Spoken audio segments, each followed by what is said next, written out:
One generation goes and another comes. And at times one generation can help the next. One way of helping the next is to leave something on the page, and the page can change the next. I noticed how a volume which right now I hold in my hand was a powerful call from the beyond to a person, and it made a big difference. Life was changed by encountering this little volume. It was the account given by a person who had died, fulminated by powerful lightning, and she was shown the other side and came back. But she didn't realize that she wasn't ready to go, and she was going the wrong way. And this really influenced my friend to realize that we can also be deluding ourselves completely with regard to presumption, and thinking that because everyone else is like so-and-so, we too can get on the bandwagon. It is not necessarily the case, and we do not determine our destiny by what we think. We reap the consequences, and after it is over, then we, like the little man in the scales in Monastery Boys here, in that big grass, are at that point no more in control. And this is what immediately hit this poor soul going into the beyond. I went into some tunnels, says Gloria Polo, heading downward. You notice there's a movement. At first, they had light and looked like beehives. There were lots of people, but I started descending and light became scarce. And I started roaming some tunnels in pitch darkness.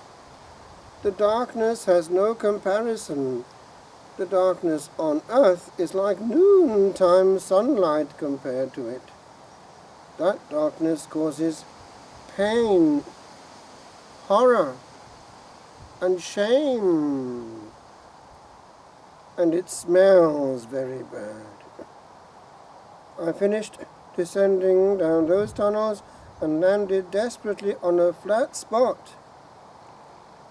I used to claim I had an iron will, that nothing was too much for me. But that was useless now, because I wanted to climb up and I couldn't. At that point I saw a huge mouth opening up on the floor, and I felt immense emptiness in my body, a bottomless abyss. The most horrifying thing about that hole was that not even a bit of God's love was felt in it, not a drop of hope. The hole sucked me in, and I felt terrified. So for the first time, this self-confident, self-sufficient soul realizes that actually there is no room for glory. It was all an illusion. Right now, the angels can see over the globe a huge cloud of souls coming out all the time, 2 per second roughly, and each one is making that experience, that each at that point is no longer in control, but reaps what it has sown. And so, taken aback, I wrote these lines. Gloria.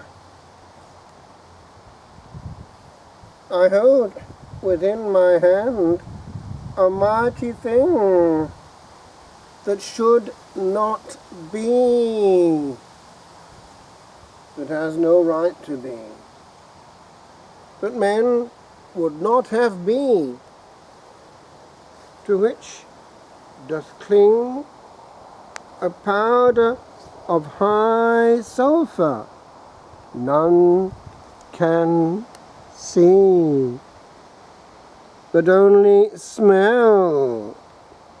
For hell in rage is passing, howling by,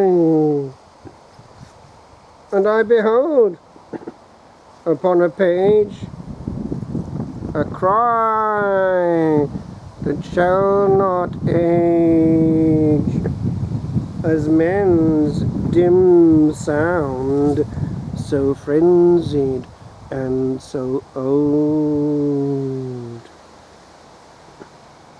For here no aging comes, but ever young the morrow long that waits, and gates not seen reveal hind seals most huge the very song that doth but dawn upon dawns having been. For there is long cacophony where day was bright,